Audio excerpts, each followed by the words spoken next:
Hello.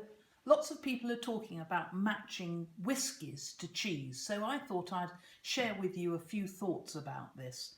And to me, what's really important about this is terroir, that absolutely magical word that means really about the soil and the place where the food and drink comes from.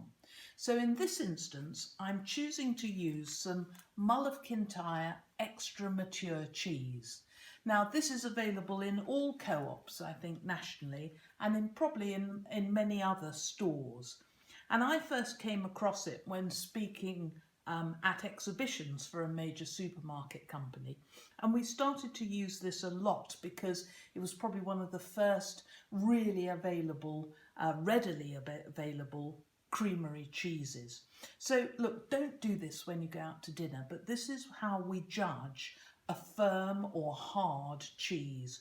You just work it at room temperature into a meldable ball. This is called melding. And what it does, of course, is it brings the cheese up to room temperature. So you get much more aroma from it, and also the flavour is better. It's exactly the same as cupping your whiskey in your hands to warm up the spirit before you drink it.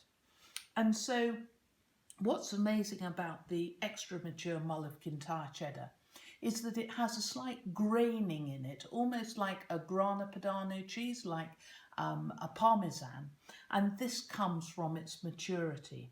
So having played with my food, which of course you are never ever going to do, I can now pop it into my mouth.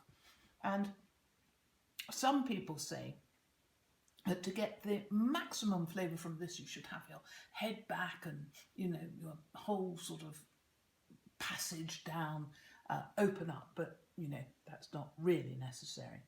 But the cheese itself, it's really mature and it's got a tang, but it's not one of those going to take the roof of your mouth off cheeses.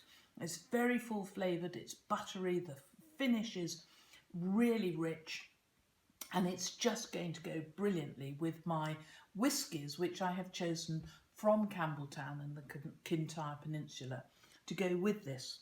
But the other reason that I've chosen this cheese, and it's not just because it's widely available, it's because the creamery is actually in one of the many defunct distilleries in Campletown. So they do say that the angel's share is obvious in the cheese. Now, it is forceful. I don't think that will be enough for all my 3 whiskies I've got here. So I'm going to move on to a non-played about cheese. Now, I happen to have 3 whiskies from the same area as the cheese.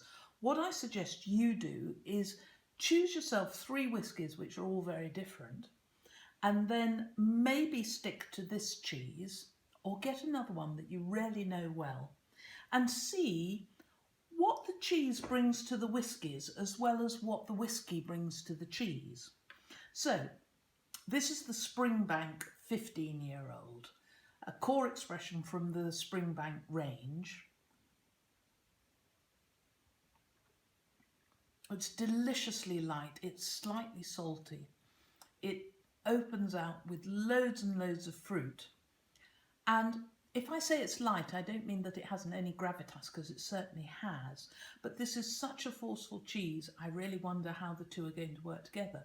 They may be just great, but I'm waiting to see. So after years of experience leading tastings, can I suggest you put the food in your mouth first and then the drink? It really saves on the washing of your outfit afterwards.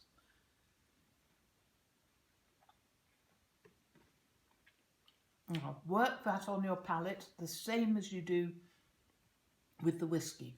Get a good coating of cheese all around your mouth.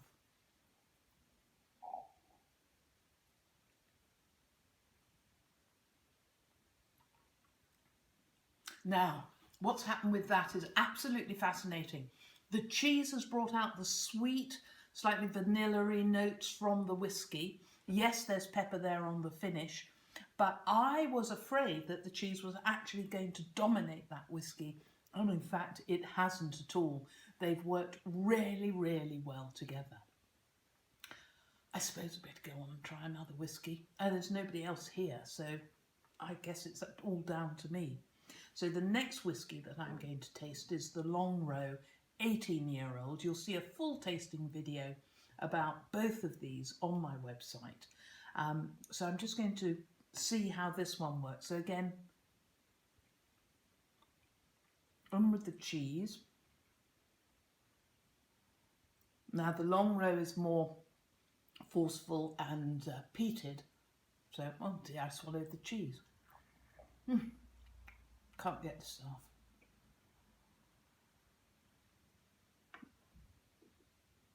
Oh, that is so interesting, because what that's done is it's pulled all the fire from the whisky and it's actually laying on my tongue, and the cheesy notes are at the top of my mouth. And then when you let the saliva work around in your mouth, gosh, the two together.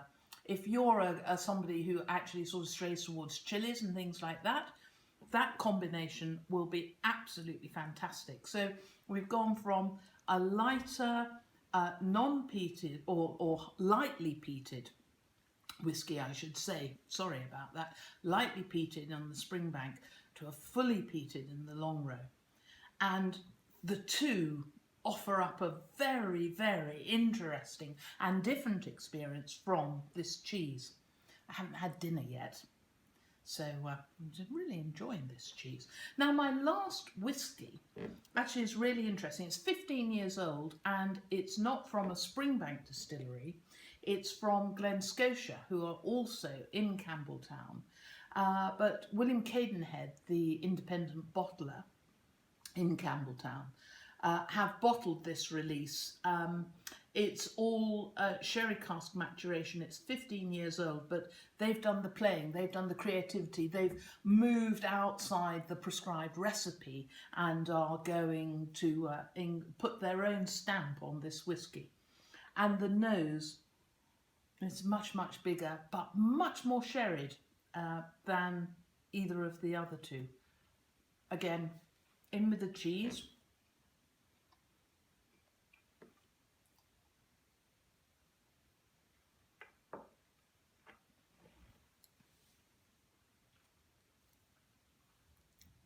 Now, that is very interesting.